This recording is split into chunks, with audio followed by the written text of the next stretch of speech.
Hola, buenos días. Bienvenidos a una nueva edición de Ambiente y Medio. Hoy volvemos a visitar la ciudad de Laprida, localidad bonaerense declarada hace muy poco tiempo la capital provincial del reciclaje. Allí vamos a mostrarte el recorrido por las distintas etapas que atraviesan los residuos sólidos urbanos hasta llegar a la fase de tratamiento final. También vamos a hablar sobre el impacto que tienen los desastres llamados naturales en la seguridad alimentaria mundial. Y te vamos a mostrar cómo se realiza una quema prescripta, una actividad ambiental imprescindible pero poco conocida. Todo esto y muchas cosas más acá en Ambiente y Medio, el magazine verde de la televisión abierta argentina.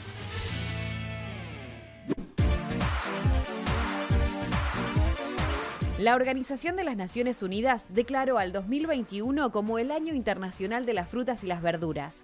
Con esta resolución, la ONU quiere animar a los gobernantes y líderes del mundo a promover una mejora en la salud y la calidad de vida de la población a través del fomento de una alimentación más sana y variada. Una dieta más rica en frutas y verduras no solo brinda un enorme beneficio a la salud, sino que también favorece al medio ambiente, ya que su producción es más eficiente en la lucha contra el cambio climático. En momentos en que la humanidad pasa por una crisis sanitaria y ambiental sin precedentes, las frutas y verduras son la piedra angular de una alimentación más rica y sustentable. No solo le proporciona a nuestro organismo los nutrientes necesarios, sino que también lo vuelven más resistente ante el riesgo de contraer enfermedades. Pero a pesar de estos enormes beneficios para la salud y el medio ambiente, cada vez se consumen menos. El crecimiento de la población y la urbanización, el desmedido aumento en la elaboración de alimentos procesados y los efectos del cambio climático ponen en evidencia la actual fragilidad de nuestro sistema alimentario y debería obligar a los gobernantes a promover mejoras tanto en la producción como en el consumo. Como si no fueran pocos los beneficios que genera, la producción de frutas y verduras también permite mejorar los niveles de ingresos de la enorme comunidad de campesinos y pequeños agricultores que los cultivan. Cuanto más frutas y verduras estén presentes en nuestra dieta, mayores van a ser los beneficios para nuestra salud y nuestro planeta. Hace un mes aproximadamente, en abril del 2021, aparecieron 5.500 aproximadamente toneladas de salmón muerto en los lagos chilenos. Esto, según los expertos, es a consecuencia de lo que se denomina un bloom de algas nocivas, es decir, un incremento muy rápido de algas que repercuten negativamente en los ecosistemas marinos. Según los medios chilenos, esto fue anunciado como una catástrofe ambiental. Por eso estoy comunicada vía Zoom con Vreni Hauserman. Ella es bióloga científica que vive en Puerto Montt y está trabajando en la Universidad de San Sebastián en esa ciudad. Hola Vreni, ¿cómo estás? Gracias por atendernos. Hola, muchas gracias. ¿Cómo están ustedes? Muy bien, por suerte. Allá me parece que no tanto. ¿Fue una catástrofe ambiental esta cantidad de toneladas de salmón muerto?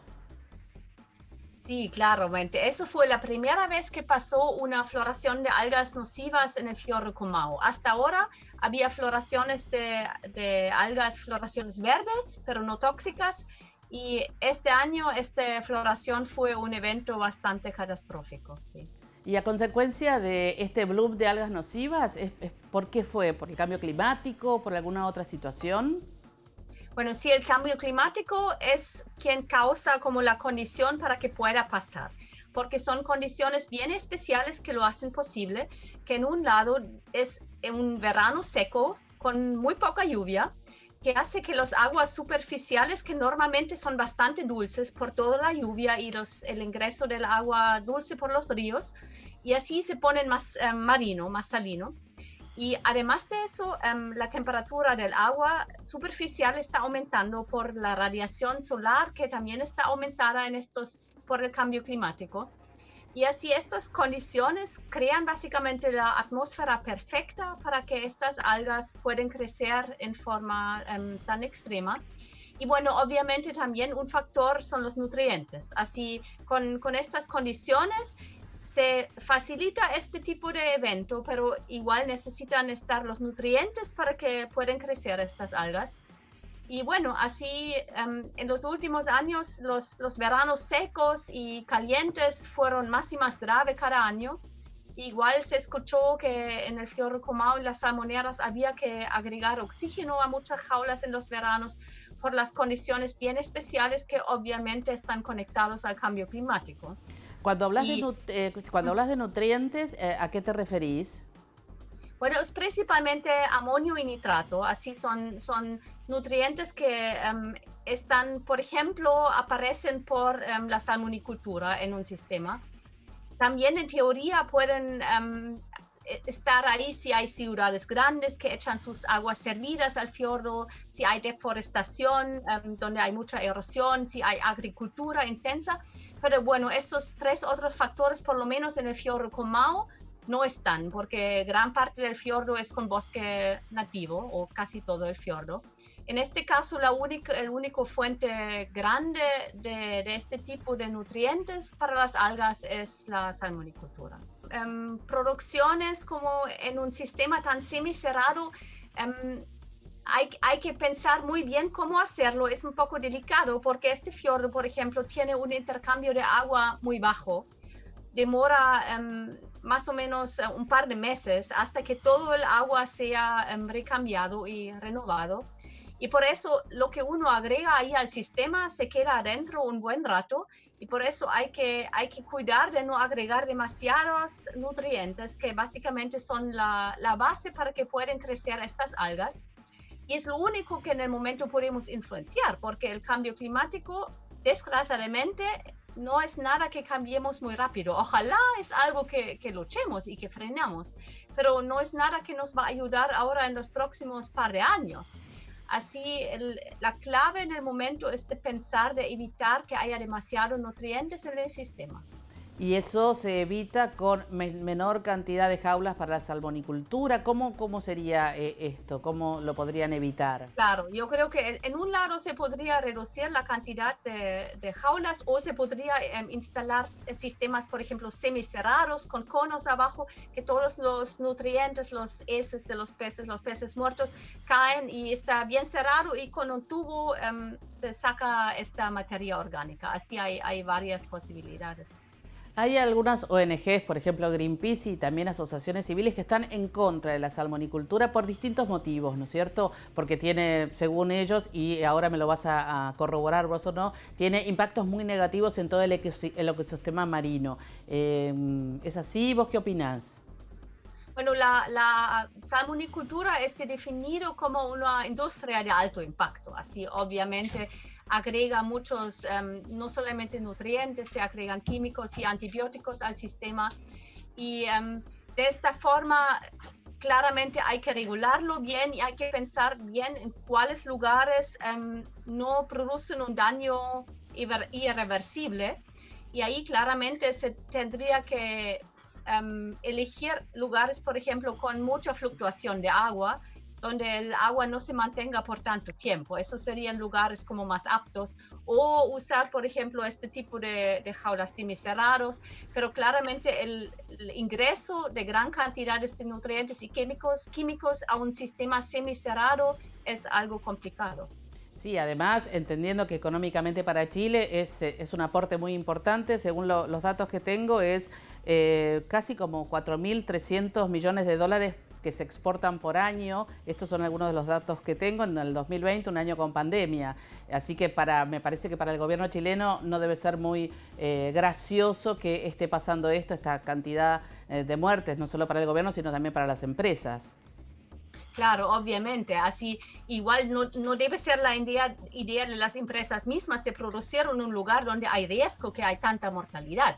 Así debe ser su propio interés de pensar en cómo mejorar la situación, producir en áreas donde es menos probable que pase eso, y planificar bien para un futuro, para que se puede seguir produciendo, pero sin hacer daños medioambientales que no se pueden después, Y sí, de alguna manera solucionar, ¿no es cierto? Y hay, ¿en qué zonas del mar de Chile, de la Patagonia, podría estar esta salmonicultura sin estos daños en el ecosistema? Porque por lo que vos me decís, en el lugar donde vos estás no es posible, es bastante complicado. ¿Hay otros lugares en que sea mejor? Bueno, ya hay mucha discusión sobre salmonicultura en el océano abierto, que claramente técnicamente es un desafío, pero se puede, existen las posibilidades y yo creo que es un camino que hay que evaluar más. También necesitamos más datos básicos sobre toda la Patagonia para saber en cuáles áreas hay poco intercambio de agua y en cuáles hay más. El problema es, mientras no lo sabemos, no se debería arriesgar un área, porque la idea siempre es usar el principio precautorio. Así, claro, mientras no sabemos qué daños estamos provocando, deberíamos no hacerlo en este lugar. Primero, tener la información y poner también suficiente áreas marinas protegidas en cuales no hacemos este tipo de actividades para amortiguar las actividades que hacemos. En caso que haya errores, en caso que haya problemas, que siempre hay ecosistemas guardados para el futuro. Bueno, Vreni, muchas gracias por esta información y esperemos, bueno, que se pongan a trabajar para que esto no vuelva a suceder. Sí, esperemos, especialmente porque el fiordo Comau es uno de solamente 3 fiordos en la Patagonia donde tenemos bancos de corales grandes, que son algo único en el mundo, y de estos ya la mitad murió hace 10 años, después de una floración de algas fuertes, no nocivas, pero regular, de algas no tóxicos. Pero igual, el problema es después de una floración de algas pueden aparecer hipoxias, condiciones con muy bajo oxígeno, y eso afecta especialmente a especies sensibles como los corales de aguas frías. Bueno, muchas gracias, Vreni. Nos volveremos a encontrar en algún otro momento. Ya, muchas gracias a ustedes. De nada. Bueno, nosotros seguimos con más Ambiente y Medio. Aquellos fieles seguidores de Ambiente y Medio podrán recordar un informe que sacamos hace poquito. Las consecuencias en nuestra salud de los efectos que tiene el cambio climático. Y en relación a esto, mostrábamos cómo la ONU publicaba una serie de ítems que iban desde la seguridad alimentaria hasta la calidad del aire. Y acá en la calidad del aire vamos a hacer otra vez esta diferenciación importante que tiene que ver con los gases que contribuyen al efecto invernadero, que es el provocante del cambio climático, en contraposición con los gases que contribuyen a la contaminación del aire. Dos cosas diferentes, pero que sin duda repercuten de igual manera o de diferente manera a nuestra salud. También veíamos cómo esto repercute en la seguridad alimentaria. Y en relación a esto, la FAO publicó un informe donde denuncia, mejor dicho, que 7 millones de personas al año pierden su alimentación a causa de los desastres naturales, y nosotros acá vamos a ver por qué.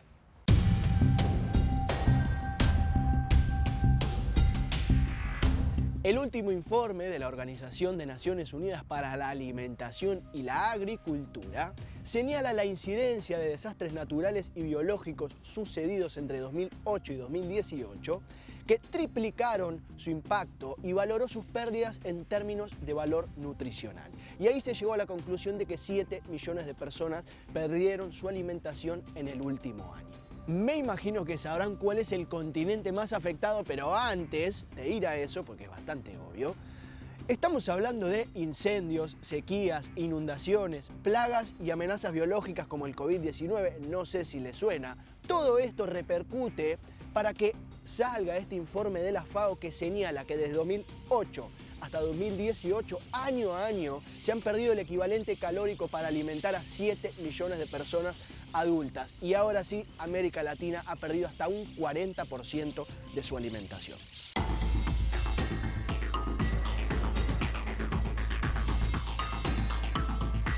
Hay una cosa que es cierta. Nunca antes en la historia los sistemas agroalimentarios y la humanidad en general se había enfrentado a semejante cantidad y variedad de amenazas nuevas y sin precedentes. Y es por eso que hoy por hoy se está hablando de un agotamiento del sistema productivo, que tiene diferentes consecuencias, no solo consecuencias individuales, es decir, que cada individuo no pueda recibir el alimento que corresponde, sino que es una cadena de consecuencias que van desde lo individual, como acabo de decir, hasta lo colectivo, con una sociedad con hambre y desnutrición, por ejemplo. El informe de la FAO analiza un total de 457 catástrofes naturales y biológicas en 109 países del mundo, con una pérdida total de 108.000 millones de dólares en estos últimos 10 años, de 2008 al 2018. Una cantidad de dinero monstruosa, pero que, como sabemos, repercute sobre todo a los pequeños y medianos productores, quienes son los que menos recursos tienen para paliar esta crisis.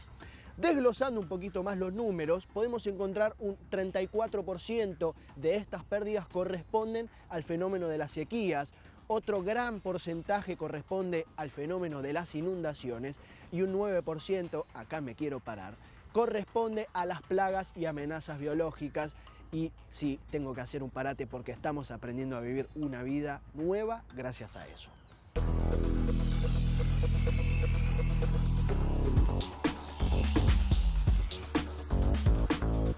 Además de medir las pérdidas en dólares, la FAO también evaluó el impacto de estos desastres naturales en equivalentes calóricos y nutricionales, para medir justamente la repercusión que esto tiene sobre nuestra seguridad alimentaria. Y así se llegó a la conclusión de que la última década analizada se perdieron 7 billones de calorías, lo que equivale, como dijimos en un principio, para alimentar a 7 millones de personas. Desglosando un poquito más este número, en América Latina se han llegado a perder hasta 975 calorías per cápita por día, lo que significa un total del 40% de nuestra dieta diaria.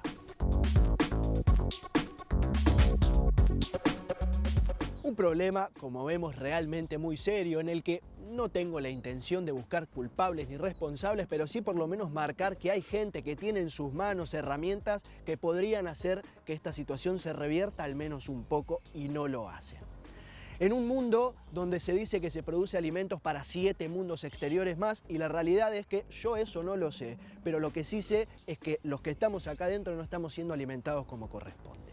Y eso, por supuesto, atenta contra nuestra seguridad alimentaria, que no solamente es una necesidad, sino también un derecho.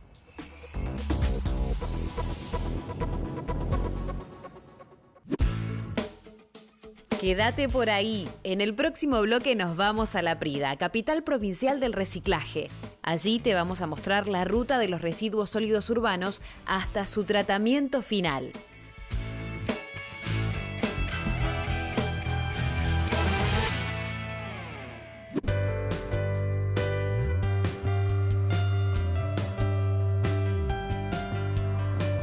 El Parque Nacional Sierra de las Quijadas se encuentra ubicado en el noroeste de la provincia de San Luis. Abarca en su totalidad una superficie de más de 73.000 hectáreas. Fue creado para proteger las especies y ambientes representativos de las ecorregiones del Monte de Llanuras y Mesetas, del Monte de Sierras y Bolsones y del Chaco Árido. Otro objetivo de esta área protegida es preservar sus enormes yacimientos arqueológicos y paleontológicos. El parque se destaca por sus gigantescos farallones rojizos, acompañados por acantilados, cornisas y terrazas.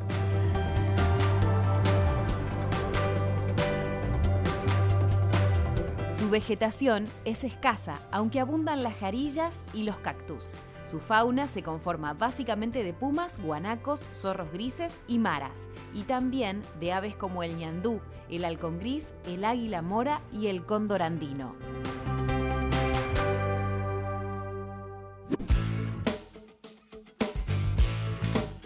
Quédate, ya volvemos con más Ambiente y Medio, el magazine verde de la televisión abierta argentina.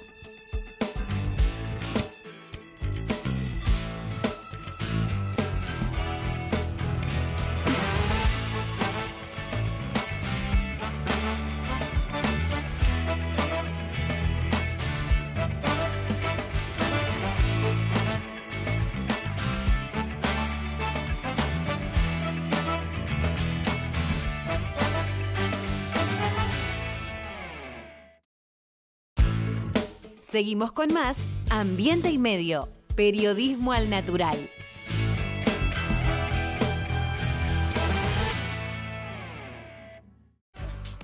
BA Group, desarrollando tu capital filosófico.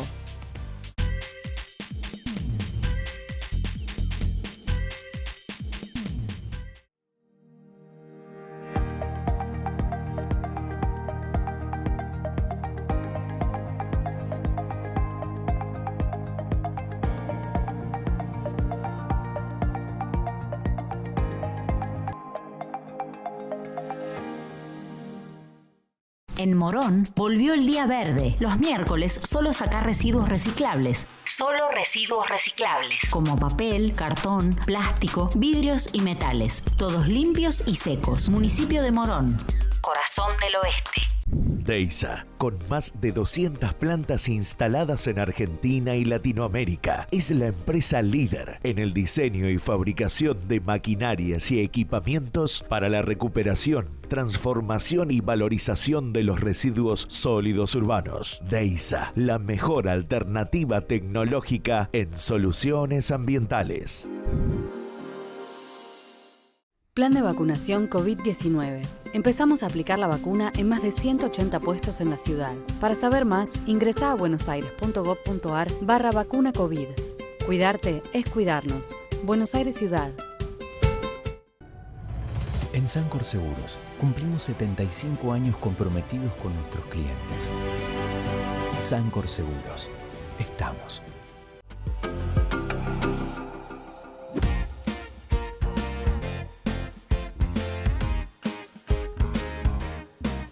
Estoy en una famosísima planta de tratamiento de residuos en la Municipalidad de La Prida. Y digo famosísima porque es una de las primeras de la Argentina que además está funcionando ininterrumpidamente hace casi 30 años. Vamos a verla.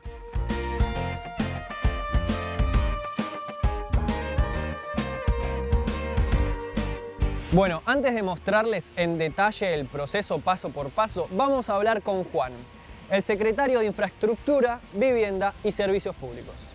Bueno, el proceso no solamente en la planta, sino de lo que nosotros denominamos la GIRSU, la Gestión Integral de Residuos Sólidos Urbanos, es básicamente, consta de 4 pasos.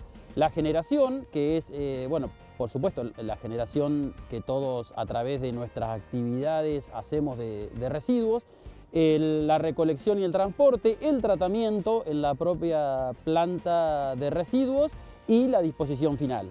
Tratamos la totalidad de los residuos que se generan en todo el partido. Desde, como te decía, los domiciliarios que ingresan a la planta, donde básicamente podemos encontrar el 50% de los residuos que son orgánicos y el resto que son residuos inorgánicos, algunos de ellos reciclables y otros no. Los reciclables son separados, son enfardados, algunos tienen un proceso posterior.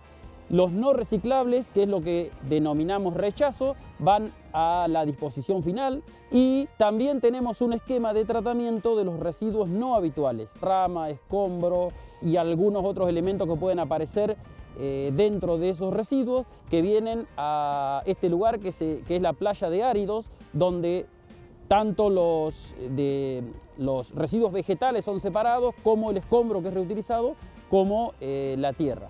Lo que hemos hecho desde hace un tiempo es incorporar estos conceptos de economía circular, empezando a buscar algunas alternativas para, por un lado, buscar la elaboración o la posible elaboración de algunos productos a partir de los residuos que nosotros recuperamos, como estamos haciendo en el caso del plástico, por ejemplo, y esto lo pensamos ir replicando con otro tipo de materiales. Primero que nada, las bolsas blancas y las verdes son transportadas por una cinta hacia arriba en una máquina que desgarra la bolsa y deja caer los materiales orgánicos y algunos restos de otras cosas, por ejemplo nylons y ese tipo de plásticos. El material orgánico es separado inmediatamente iniciado el proceso, que ya después de ser separado va hacia un lugar de compostaje. El resto de los residuos continúa por esta cinta. Lo que queda de esa bolsa de residuos, que en general es un 60% aproximadamente, se eleva por una cinta y los trabajadores en esta planta separan los residuos. Cada uno separa un material distinto. Por eso es que tienen unos tubos al costado de ellos en el que van seleccionando, por ejemplo, uno papel, otro plástico y otro latas y otro separa y deja que siga corriendo todo lo que es el material de descarte, todo lo que va hacia una disposición final. Los materiales, una vez que ya fueron separados, son nuevamente separados. ¿A qué me refiero? Por ejemplo, el PET se separa de lo que es del resto del plástico. Estas botellas son separadas después en las cristales y en las verdes o azules. Estas botellas se prensan y se enfardan. Lo mismo pasa con el cartón y el papel. El cartón y el papel se encuadra, se prensa y se enfarda y se acomoda luego adentro del galpón. Otros tipos de plásticos también son separados y todos los que son plásticos que se pueden reciclar van a pasar por un proceso distinto. El resto, los plásticos de bazar, son más complicados de tratar, por eso es que están almacenados esperando un nuevo destino.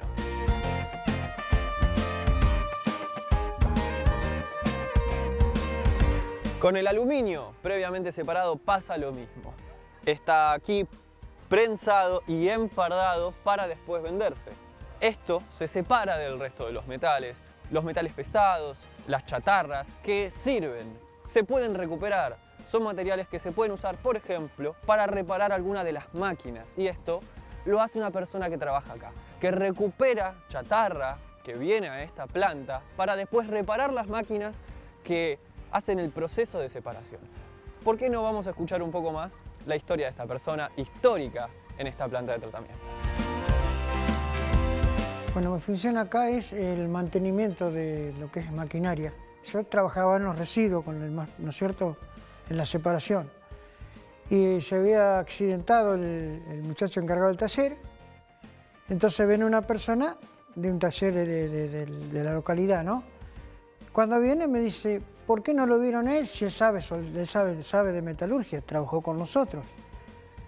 Y bueno, y ya los 2 o 3 días ya me vieron a mí directamente para quedarme en el taller. Y de ahí estoy hace, bueno, unos cuantos años, no, 24, 25 años que estoy en el taller. No había ningún tipo de herramienta, era todo manual. Había una especie de mesa de hormigón donde se tiraba la basura arriba y nosotros hacíamos la basura ahí. A los 3 o 4 años que yo empecé a trabajar acá, ya se empezó a hacer la idea de las cintas, la colocación de la cinta, armó una cabina. Y bueno, ahí inclusive se ocupó más gente. De los 5 que eran primeramente pasamos a alrededor de 12 o 13. Y un poco se va acostumbrando la gente a hacer una, digamos, especie de preclasificación en los hogares. Bueno, no, materiales, lo que se puede reciclar, o sea, de acá, de la cantidad de hierro que se tira acá, se utiliza. En lo contrario, bueno, se compra, lógicamente. Los grandes basurales antes que había, eran la gente que se la veía en los basurales, en sí el bolserío, eso acá, a Dios gracias, no lo vemos, o no lo tenemos. Bueno, atrás mío se encuentra una máquina chipeadora de plástico, por eso pueden llegar a escuchar ruido y déjenme decirles que es una de mis máquinas preferidas de esta planta. Ahora bien, vamos a iniciar con el proceso. Todo ese plástico que es envases o el plástico que no es PET básicamente es dispuesto en esta máquina que tritura. Todo ese plástico, todos esos envases son triturados y después pasan a un canal en el cual se limpia ese plástico. Una vez que atravesó todo el canal, llega hacia una bandeja, la cual vibra, se mueve y deja caer el agua. Ese mismo plástico triturado pasa a ser succionado por la etapa de secado, por doble secado. Primero un motor, después otro motor y después un tercer motor que lo que hace es acomodarlo y terminar de extraerle toda la suciedad, todo el polvo que pueda llegar a tener. Una vez que está ahí, cae por una vertiente y llega hacia el lugar donde finalmente expulsa todo ese plástico triturado en una bolsa. ¿Por qué se hace esto? Porque los envases compactados enteros se venden a un menor precio que este plástico triturado. Eso por una parte. Por otra parte, todo ese plástico triturado puede ser usado para fabricar nuevos materiales, nuevas cosas. Por ejemplo, hay una escuela técnica acá en La Prida que hizo una compostera de madera plástica. Y es para eso que este triturado de plástico sirve. Una cosa más que me estoy olvidando, el agua que se usa en este proceso tiene un circuito cerrado. Una bomba lleva el agua hacia el canal de lavado y una vez que cae ese agua vuelve a ingresar en la bomba para volverse a reutilizar.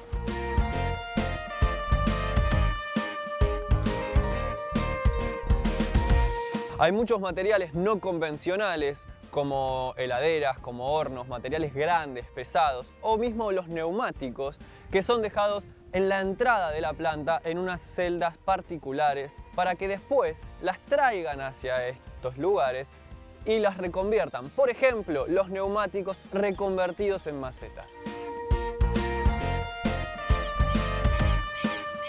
Como les decía anteriormente, casi el 40% de los residuos son separados apenas inicia el proceso. Esos residuos son los orgánicos y todo lo que es compostable termina acá atrás mío. Esto que ven atrás es una montaña de compost combinada con los residuos compostables que vienen en las bolsas y los restos de poda que se recogen aparte o que la gente deposita en la entrada de la planta de tratamiento. Esta montaña es paliada, la revuelven cada tanto como para acelerar un poquito el proceso de descomposición y una vez que está maduro el compost pasa a granularse, a separarse, a tamizarse. Primero es un tamizado grueso en el cual termina de separarse con algunos restos de residuos que quedaron y después un tamizado fino para poder embolsarse y después distribuirse.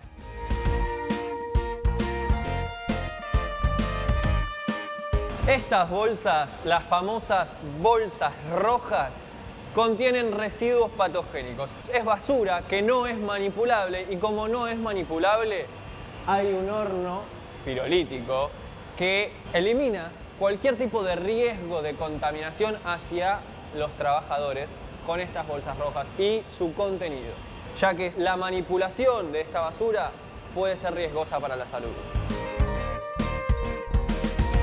Y acá termina uno de los procesos.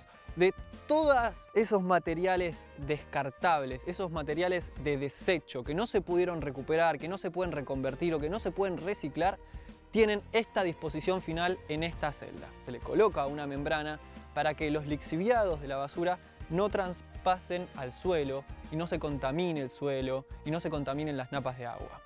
Posteriormente se le tira un poco de tierra para que los camiones puedan trabajar por arriba y el sol no la reseque a la membrana y no se rompa. Entonces de esta forma es como se mantiene activa con un poquito de tierra y ahora van a venir todos esos desechos.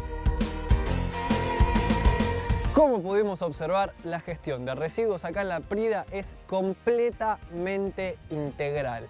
Y no lo digo solamente por esta planta, la cual trata sus residuos de forma diferenciada y particular. Cada uno tiene su propio tratamiento y es reconvertido en algo completamente distinto. No es solamente eso, sino que también es integral por cómo abarca a toda la comunidad que se acerca y que resuelve problemas con lo que hay en la planta de tratamiento. Que una escuela técnica de acá haya hecho madera plástica con residuos de esta planta no me parece menor. También que vengan emprendedores a ver si pueden desarrollar su empresa con los residuos que hay acá o con lo que necesita la planta, también eso es integrar a la comunidad. Y por último, pero no menos importante, sino diríamos lo más importante de todo, es que acá hay educación ambiental desde un principio. Esta planta tiene 30 años, no hay un basural a cielo abierto hace 30 años y eso es lo que enseña al resto de la gente algo súper básico como por ejemplo separar los residuos en origen. Entonces, lo que yo les propongo es que tomemos esto como una referencia, tomémoslo como un ejemplo para ver si podemos empezar a replicar este tipo de plantas, este tipo de tratamiento a lo largo y ancho de todo el país para eliminar los basurales a cielo abierto que tanto daño nos hacen.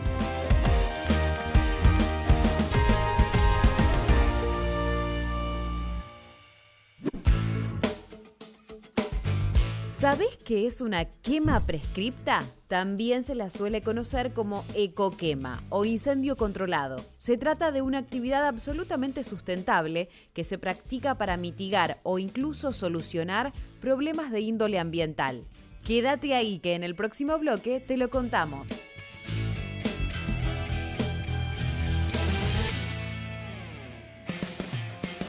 La Organización de las Naciones Unidas para la Educación, la Ciencia y la Cultura, UNESCO, y Fundación Ambiente y Medio desarrollaron la primera plataforma digital de formación e intercambio para periodistas ambientales de América Latina. Más de 200 comunicadores ambientales de 13 países ya se encuentran conectados mediante esta comunidad que crece día a día. Los miembros y usuarios en general cuentan con acceso a contenidos libres que promueven más y mejor información. Periodistas Ambientales tiene un compromiso asumido en reforzar capacidades. Es por eso que ofrecemos diversos recursos educativos como guías, cursos en línea y listados de fuentes que contribuyen a mejorar la calidad de las producciones periodísticas. Además, constituye un espacio de encuentro entre colegas y de exposición de trabajos para la divulgación de las problemáticas ambientales que enfrenta la región.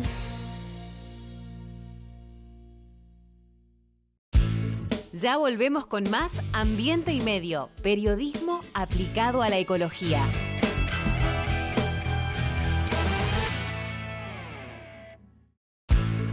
Seguimos con más Ambiente y Medio, periodismo en perfecto estado de conservación.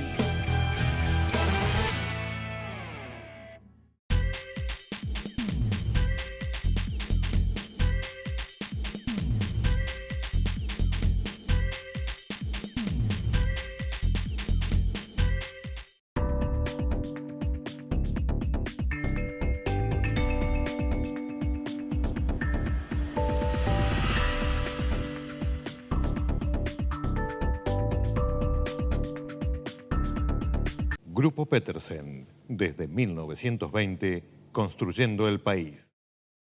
Porque sabemos de ambiente y sostenibilidad, podemos ayudarte a producir y desarrollar tus actividades de manera sustentable. Greenco, servicios de asesoramiento ambiental. Cuando elegís papel Ledesma, elegís un consumo responsable. Porque nuestro papel se elabora a partir de la caña de azúcar, un cultivo renovable año a año. Elegí Ledesma, elegí cuidar el ambiente. En Sancor Seguros cumplimos 75 años comprometidos con nuestros clientes. Sancor Seguros. Estamos.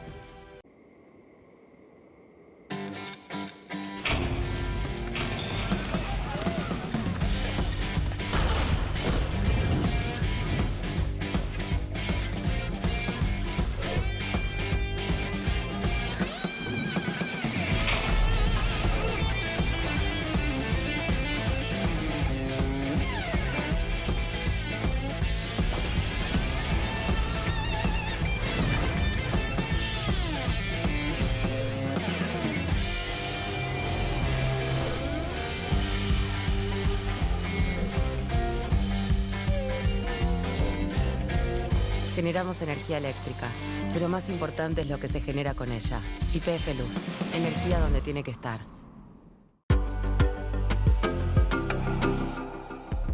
Condiciones climáticas extraordinarias, sumado a algunos descuidos, por no decir ignorancia de algunas personas, pueden generar una catástrofe. El que juega con fuego se quema. Vamos a ver la cicatriz de Australia.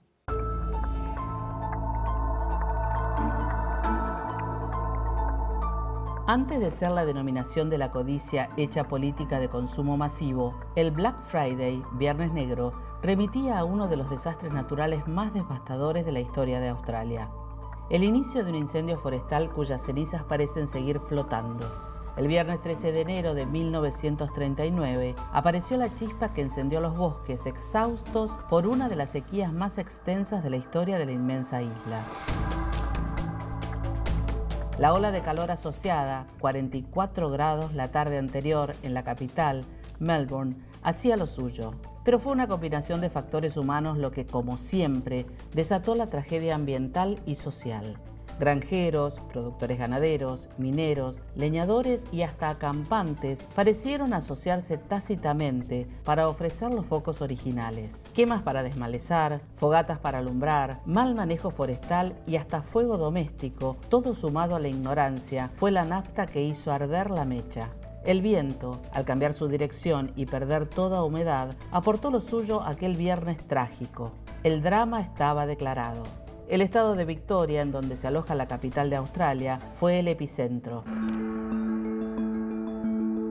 3/4 partes de ese territorio, unas 2 millones de hectáreas, ardieron durante semanas, consumiendo cuanto encontraban a su paso.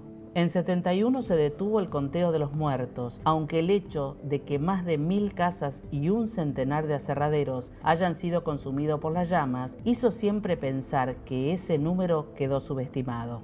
Es el evento ambiental más significativo de la historia de Australia, dice todavía hoy en su página web la Oficina de Manejo del Fuego del Estado de Victoria. No es para menos. Tal fue la intensidad y la permanencia del fuego que por la temperatura y la profundidad alcanzada, los suelos afectados, entre los más fértiles de una isla básicamente desierta, quedaron inutilizados durante 4 décadas. Su composición química y de nutrientes había resultado devastada. Las fuentes de agua dulce, también escasas en esa geografía, recibieron toneladas de desechos, cenizas y restos quemados. Las aguas permanecieron contaminadas durante años hasta que pudieron volver a ser utilizadas para consumo humano. Cientos de especies animales perdieron su hábitat y todavía hoy, 80 años más tarde, se yerguen en la sábana esqueletos de árboles quemados como mojones de aquel desastre. El Viernes Negro cambió la historia ambiental de Australia y sus hábitos. La Dirección Forestal impulsó alertas tempranas, adquisición de equipamiento y hasta quemas prescriptas para impedir incendios arrasadores. No contaban, sin embargo, con el cambio climático. En 2009, el Black Saturday, o Sábado Negro del 7 de febrero, con sus 400 muertos, obligó a reconocer que la prevención y los pertrechos adecuados, aún más eficientes que 7 décadas antes, serán siempre insuficientes ante la agudización de las sequías y las olas de calor que impone el cambio climático. ¿Será que solo queda rezar?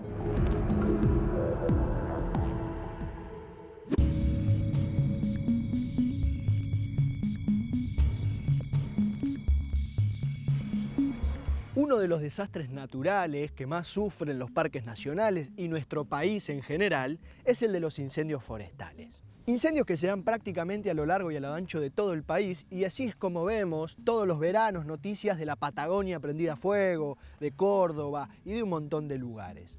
Lo interesante de hoy de Ambiente y Medio es que no vamos a hablar de incendios malignos, sino de incendios benignos, si es que se me permite llamarlos así. ¿De qué estoy hablando? No me he vuelto loco todavía, sino que estoy hablando de quemas prescriptas.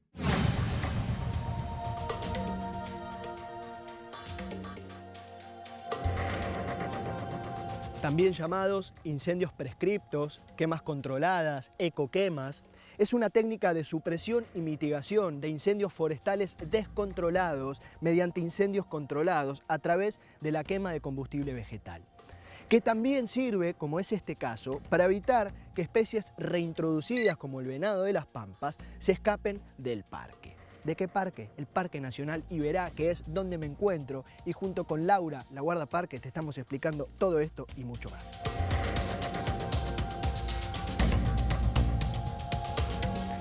Alguna vez he dicho, hablando sobre incendios, que este escenario que queda después del fuego es de lo más triste que hay.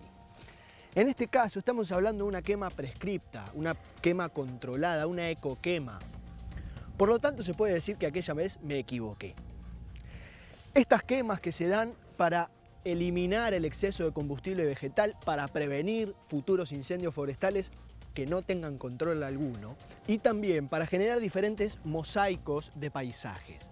¿Qué es lo que sucede? Si uno deja crecer la vegetación durante muchísimos años, las especies más resistentes y más fuertes se van apoderando del lugar y le ganan a las otras especies y se generan paisajes monoestéticos.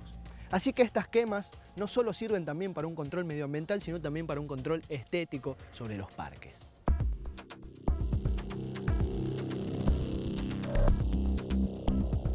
Y este sendero que tenemos por acá, por último, es lo que denominan como cortafuegos. Eliminan la vegetación de aquí por si el fuego que viene de este lado sobrepasa este límite y en este caso no tiene que quemar, por lo tanto no se propaga el fuego. Y aquí tenemos el contraste entre lo quemado, lo cortado y la vegetación crecida.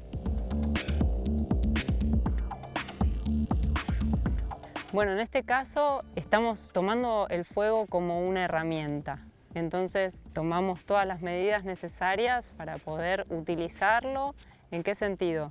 En el sentido de lograr tener parches de pastizales diferentes que nos brinden mayor biodiversidad al total del área protegida. El territorio a quemar, primero se ve la cantidad de biomasa vegetal que hay y se establecen cortafuegos que se trabaja previo al incendio, en días anteriores. Incluso el parque tiene cortafuegos de mantenimiento continuo, o sea que si hubiera un incendio natural, el fuego puede cortar en uno de estos cortafuegos que se mantienen a lo largo del año.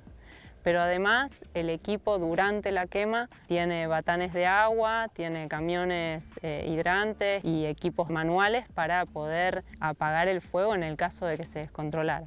Pero ya te digo, haciendo un análisis del clima, de la fecha en la que se va a quemar, se puede llevar adelante una quema muy controlada, con una velocidad específica y una temperatura también específica que no afecte el mantillo del suelo, que no queme a la fauna, que le dé tiempo para salir y demás.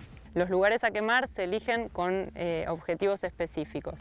Lo más general sería dar una gran biodiversidad de pastos al ambiente en mosaicos. Habrá sitios que no se quemaron hace 3-4 años, sitios que se quemaron hace 3 años, 2, 1, y eso te da un mosaico de diferentes biodiversidades dentro de cada parcela de quema, si se quiere.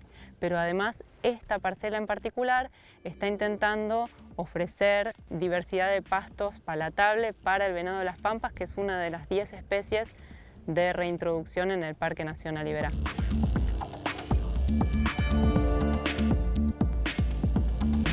Los pastizales suelen tener un momento de clímax y después envejecer de alguna manera, entonces los ciclos naturales de fuego son parte del modelo de paisaje. Lo que pasaba históricamente cuando no había campos ganaderos es que por ahí un rayo que caía a 200 kilómetros de acá llegaba lentamente y quemaba todo el pastizal, entonces la frecuencia de quema era parte de este modelo de paisaje que hoy lo hacemos de manera artificial, de alguna manera, ¿no?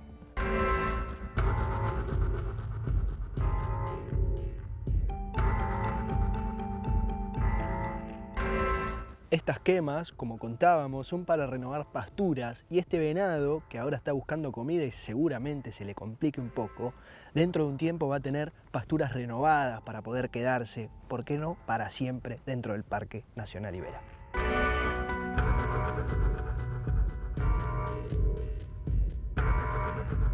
El fuego como herramienta para prevenir el fuego. Incendios controlados para prevenir incendios descontrolados. Y sí, tengo la mano un poco sucia porque estuve escarbando la tierra para mostrarles a ustedes. Un informe más que interesante para Ambiente y Medio que nunca habíamos hecho, así que siempre hay una primera vez. Y más allá de lo que les contaba del venado de las pampas, estos incendios sirven también para preservar la vegetación y que, por ejemplo, esta pastura que está detrás de mí pueda seguir existiendo.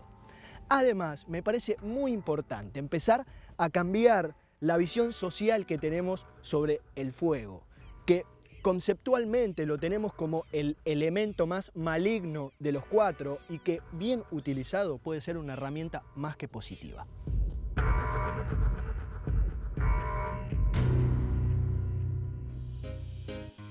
Señoras y señores, damas y caballeros, niños y niñas, tengo el placer y el honor de poder anunciarles que a partir del 5 de junio va a estar disponible para que puedan ver, me pongo de pie, al documental producido por la Fundación Ambiente y Medio.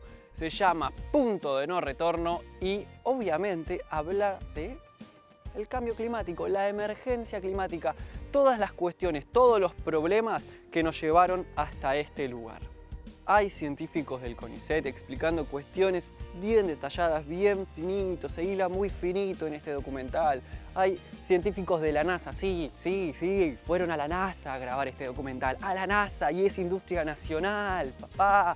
Así que, punto de no retorno, por favor, estén atentos y atentas el 5 de junio, porque se viene con toda. Y antes de que me olvide, nos pueden seguir en las redes sociales, @Fundación Ambiente y Medio.